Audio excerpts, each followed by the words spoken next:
Imagine getting hired to dismantle a rival nation's spy network, only to turn around and secretly hand them the keys to your own. Sounds totally like a Hollywood thriller, right? But it's actually the 100% real, devastating story of Aldrich Ames. This guy sent absolute shockwaves through the global intelligence community. In this explainer, we're going to dive deep into exactly how he pulled it off, the brutal consequences of his betrayal, and the meticulous investigation that finally brought him down. Let's get into it.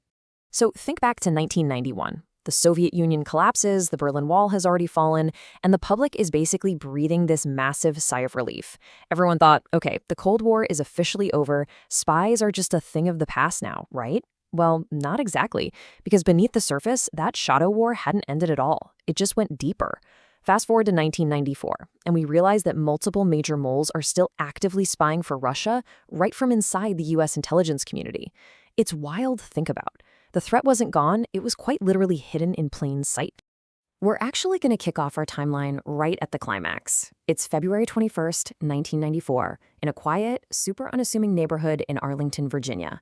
On the surface, it's just your average suburban morning. You know, people are drinking their coffee, getting ready for work, totally oblivious to what's about to go down. Because right outside, FBI agents are quietly getting into position for a massive, high-stakes operation. They're about to grab a man who had been operating completely undetected for almost 10 years.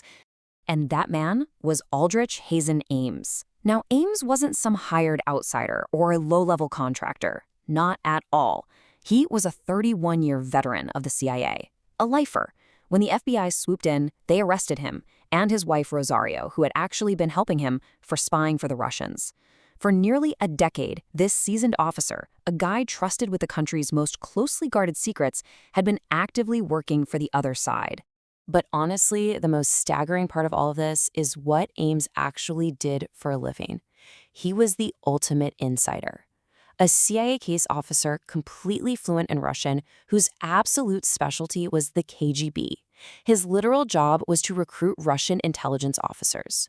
From his first overseas post in Turkey to assignments in New York and Mexico City, he knew exactly how the KGB operated because his whole career was built on trying to dismantle them. And instead of breaking them, he joined them. It is incredibly ironic and, as you'll see, incredibly dangerous. So how did it start? Well, it begins with just a shocking level of audacity. On April 16, 1985, Ames is working right at CIA headquarters in Langley. He literally just walks into the USSR embassy in Washington, D.C. and volunteers his services to the KGB. Just like that. By December, he's flying to Bogota, Colombia for a face-to-face sit-down with a Moscow-based KGB handler. A few months after that, he gets transferred to Rome, Italy, which basically turns his treason into this massive, globe-trotting campaign. And when he eventually heads back to D.C. in 1989, he is fully loaded with KGB instructions on how to keep spying from right inside the belly of the beast. Now, what was the price tag for all this? $50,000. That was the initial chunk of cash the KGB handed over right after he walked into the embassy. It's kind of sobering when you think about it. For just 50 grand, a superpower's intelligence apparatus was compromised. The KGB knew exactly what kind of goldmine they had just struck. A guy deep inside the CIA's Soviet division, and they were more than happy to front the cash. But, of course, that 50 grand was just a down payment. Look at this number, $1.88 million. By the time his stint in Rome was over, the KGB actually wrote to Ames to let him know his total compensation had hit nearly $2 million. This wasn't some quick one-time payout to clear a debt. This was a highly lucrative, calculated business of selling out his country's deepest secrets year after year. When Ames moves back to D.C. in 1989, things are a lot hotter. He can't just stroll through the embassy doors anymore without setting off alarm bells. Instead, he starts using what are called dead drops. Basically, it's a prearranged, super mundane hiding spot. Picture this level of paranoia. Ames takes highly classified CIA and FBI documents and hides them in some random spot around the Capitol. A little later, a KGB officer casually walks by and grabs them. Then the Russians leave him massive stacks of cash and new orders in a totally different hiding spot. It's literally an invisible, high-stakes trade happening right on the open streets. But we have to remember, espionage is not just some victimless paper crime. It's not just about secret envelopes and hidden cash. While Ames was padding his bank account, there was a very real, very bloody fallout happening across the globe. Because the secrets he was trading, they were directly tied to human lives. Just to put the sheer scale of this into perspective, Ames handed over so many secrets that it led to the total compromise of more than 100 U.S. intelligence operations. 100. Think about what that actually means. We're talking about years of careful planning, millions in funding, and crucial geopolitical strategies, all just completely blown overnight. The KGB literally knew what the CIA and FBI were going to do before they even did it. And the most devastating part? 10 American human assets were arrested and executed by Soviet authorities, directly because of Ames. The CIA and FBI were watching in absolute horror as the Russian officials they'd spent years recruiting just started vanishing, systematically rounded up and put to death. Ames actually admitted later to the FBI that he just casually handed over the identities of these sources. He traded their lives for his payouts. And this quote right here really drives the point home. These human sources were providing critical intelligence about the USSR, used by top US policymakers. So he wasn't just burning individuals, he was actively blinding American foreign policy during one of the most fragile periods in global history, right at the end of the Cold War.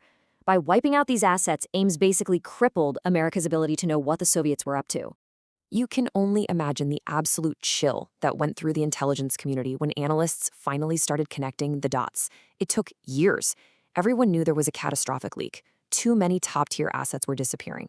But when investigators finally looked at the fact that these assets were being killed and matched it with Ames's massive, completely unexplained wealth, the puzzle pieces snapped together. So in May 1993, the FBI finally opened an official investigation into one of their own.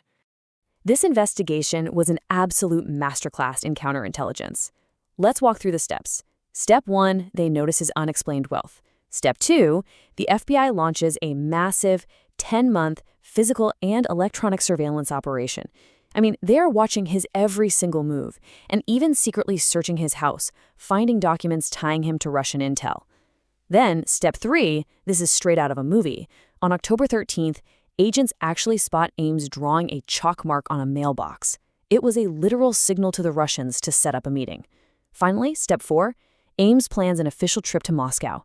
The FBI knows they have to act right then and there, before he can defect and vanish forever. The arrest is approved. But just weeks before that arrest, there was a massive breakthrough. On November 1st, 1993, the surveillance team tracks him internationally to Bogota, Colombia. And they actually spot both Ames and his Russian handler operating there at the same time. The irony here is just wild. Bogota was the exact same city where Ames had his very first secret overseas meeting with the KGB nearly 10 years earlier. Talk about coming full circle, right? The FBI now had him dead to rights. Which brings us right back to where we started. February 21st, 1994. The FBI moves in, making that dramatic arrest and officially ending a decade of treason. Faced with an absolute mountain of evidence, months of surveillance, the classified documents from his home, the international tracking, Ames knew the game was up. Both he and his wife, Rosario, pled guilty a couple of months later. As you can see here, the consequences were severe and permanent. Aldrich Ames was handed life in federal prison without the possibility of parole. No way out. He is still sitting in a cell to this day. Rosario Ames, for her role in the conspiracy, got 63 months. She eventually served her time and was released. And what about all that dirty money? Well, as part of the plea agreement, the government immediately seized whatever they could of the wealth he'd built off the lives of American assets. They recovered about $547,000. And the good news is that money was turned straight over to the Justice Department's Victims Assistance Fund. So at least a portion of those profits went back toward actually helping victims of crime. Okay, so Ames is caught, his network is dismantled, and he's locked up for life. Case closed, right? Well, remember that massive gap between public perception and reality we brought up at the start? The public thought the Cold War was over and everything was safe. So we really have to ask, was Aldrich Ames the only one? Unfortunately, the answer is a hard no. The spying definitely didn't stop with him. You've got Harold Nicholson, Earl Pitts, and the extremely infamous Robert Hansen. These guys were all major moles operating inside the U.S. intelligence community well into the 1990s and beyond. Every single one of them was eventually caught and jailed for spying for Russia. Ames wasn't a lone wolf. He was just the first major domino to fall in a really alarming series of internal betrayals. The entire Aldrich Ames case leaves us with a pretty profound lesson. Borders change, walls come down, and politicians love to announce that conflicts are over. But the shadow war of espionage, it never really stops. It really challenges us to think, right now, today, what other secrets are quietly changing hands in the dark? Thanks so much for joining me for this explainer, and I'll catch you next time as we dive into more unbelievable